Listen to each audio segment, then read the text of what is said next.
Салам достор, биз Убадакор рубрикабызды улантабыз. Бул жолу биздин Арген республика ата журтту талдайт. 6 жыл мурда алардын берген убадаларын көрүп алып, мен уялып кеттим. Эмесе чогуу көп болсо, канчасы аткарылды, канчасы аткарылбай унутта калды. Салам. 2015 жылкы парламенттик шайлоодо Өмүрбек Бабановдун республикасы менен Камчыбек Ташиевдин ата журту биригип, партия түзүп, кардиналдуу реформа жасаарын билдирип чыгышкан. Бирок бул бирикменин өмүрү узак болбоорунан күмөн санагандар ошондой эле көп болчу. Күтүлгөндөй эле азыр парламентте гана республика ата журт фракциясы бар. Партия ыдырап, кайра өз-өзүнчө бөлүнүшкөн. Шайлоого аз калганда Өнүгүү Прогресс партиясынын талапкерин уруп койду деп айыпталып, Ташиев тизмеден чыгарылган. Ал парламенттин сыртында калган соң эч бир кызматка иштебей, анда-санда гана коомчулук көзүнө чалдыгып жатты. Бир ирет талдын шагы менен өрт өчүрүп жүргөнүн көргөнбүз.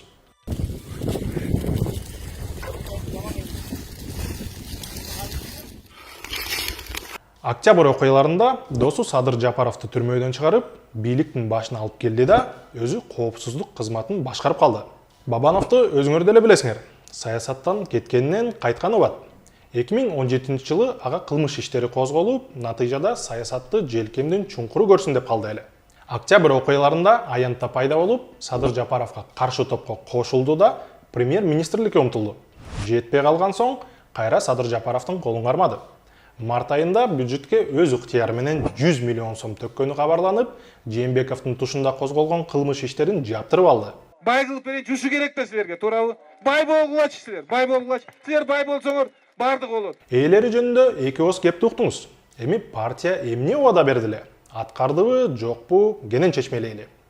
Жогорку кеңештин 6-чакырылышында республика ата журттун 28 депутаты бар. Мандаттардын саны боюнча экинчи орунда. Алардын дээрлик баары азыр башка партияларга чачырап кеткен.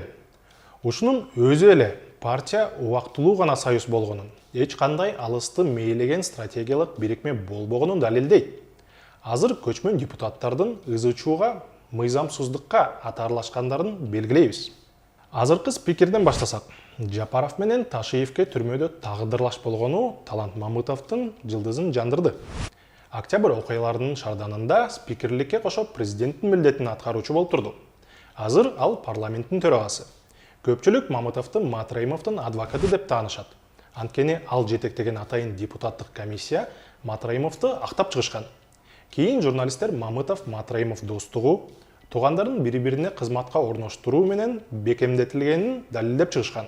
Бул жигит Райымбек Матраимовдун аялы Тургунова Уулкансуу Айманованын бир тууган иниси.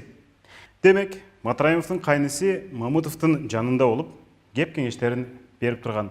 Муну жогорку кеңештин расмий документи справочник далилдеп турат.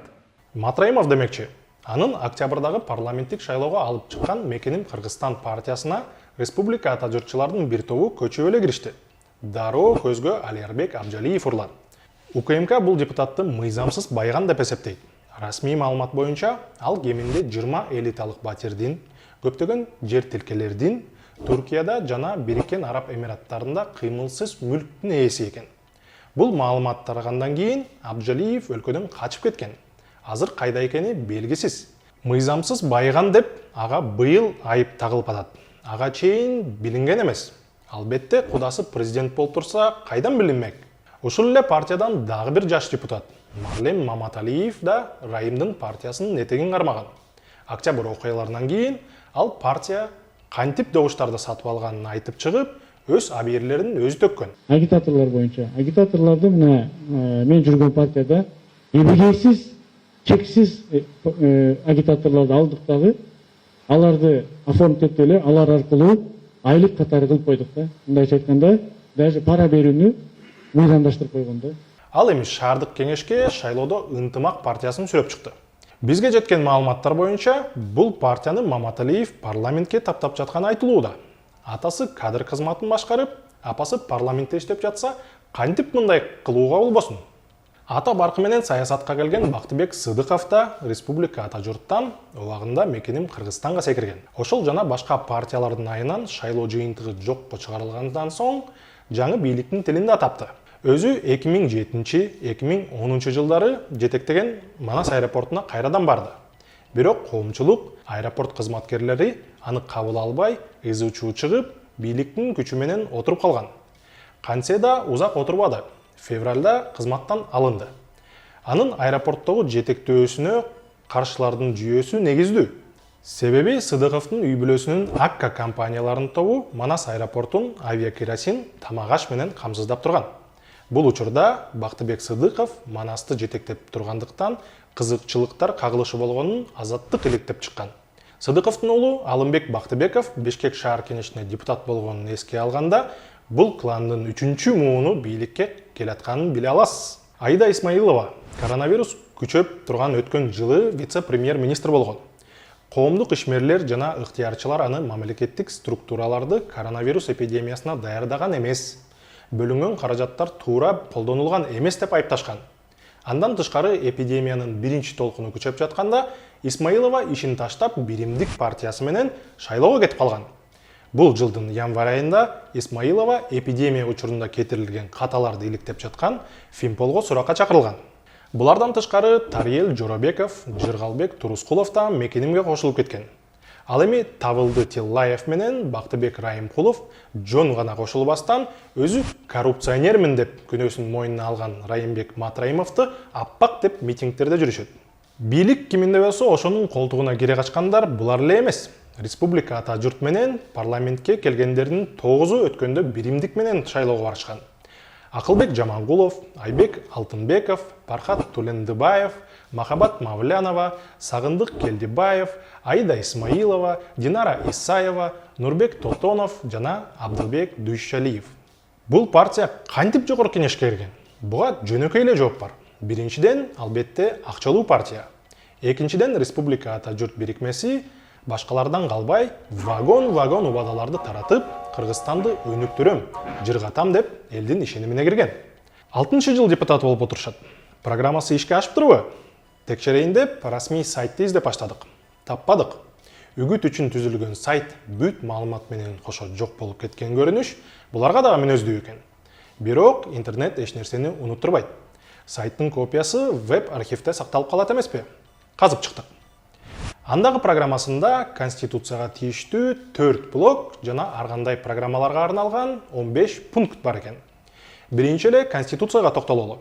Республика ата журт Кыргызстанда кош система болбойт. Эл же президенттик, же парламенттик башкарууну тандашы керек дептир. Бирок 2016 жылы Атамбаев Конституцияны өзгөртүп кош системаны калтырып жатканда, бул партиянын мүчөлөрү каршы чыккан эмес.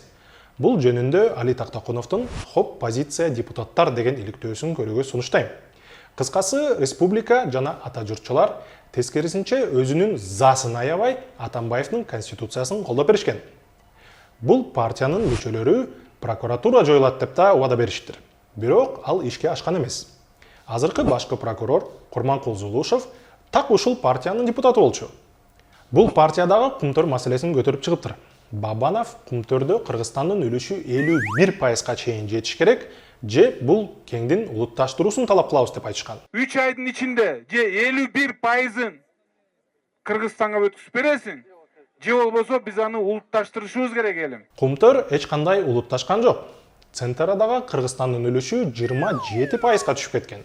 Дагы бир ишке ашпай калган убада кош жарандуулук. Өмүрбек Бабанов да, Камчыбек Ташиев да чет өлкөдө иштеп жүргөн мекендештерибизди колдоо үчүн көптөгөн чаралар көрүлөт деп айтышкан. Анын ичинде кош жарандуулук. Биз алардын кыргыз жарандыгын колдоп беребиз, кош жарандыкты киргизебиз. Жана Россияда төрөлгөн балдарына да кош жарандык беребиз. Биз кош граждандуулукту киргизебиз.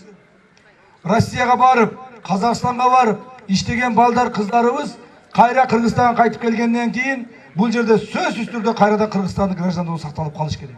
Нарындык мекендештер, эсиңердеби Бабанов Нарынды эң бай область кылам деп айткан. Акчаңар капчыгыңарга батпай калса керек. Нарын обласы, мен ойлойм, эң биринчи областтардын катарына чыгат. Эң бай областтарга айланат.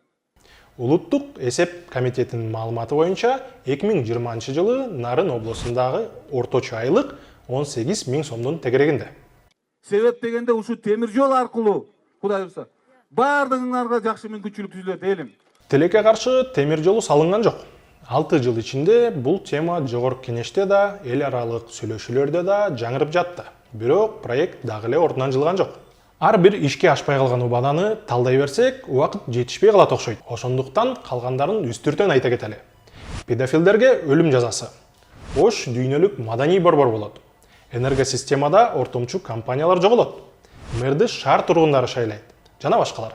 Мага эң жакканы бул. Коррупция 10 эсе азаят. Тескерисинче, акыркы жылдары өсүп бара жаткандай. Убадаларды сактап, текшерип турган Политмер KG сайтынын статистикасына алайык, республика ата журттун мүчөлөрү жалпысынан 67 убада беришкен. Канчасы аткарылыптыр дебейсизби? Болгону гана 24-ө. Аткарылганынан электроэнергиясына тарифтер көтөрүлбөптүр. Ипотеканын шарттары жөнөкөйлөштүрүлүптүр. Жана башка. Баса, коопсуз шаар проекти ишке кириптир. Бирок аты коопсуз шаар болгону менен камераларды каратып коюп, кырчындай кызды урдап барып өлтүрүп коюштуго. 43 убадасы ишке ашпай кала берген. Программабызды 100%-га ишке ашырабыз. Дагы бир жолу парламентке өтүп кетишсе, программасын ишке ашыра алабы? Мен эч качан куруу убада берген эмесмин. Дагы бир шанска татыктуубу? Албетте шайлоочу бул сиздин колуңузда. Шайлоодо добуш берердин астында депутаттардын ишмердүүлүгүн жакшылап анализдеңиз. Көп саясатчылар айта берет, ал оюнан кайта берет. Ишенердин алдында ушул видеону дагы бир ирет көрүп коюңуз. Ал үчүн бул каналга жазылыңыз. Дагы далай саясатчылардын аткарылбай калган убадаларын таап чыгабыз. Ким эмне деп убада бергени эсиңерде болсо, комментарийге жаза кетиңиз. Лайк басыңыз, бөлүшүңүз, биз менен болуңуз.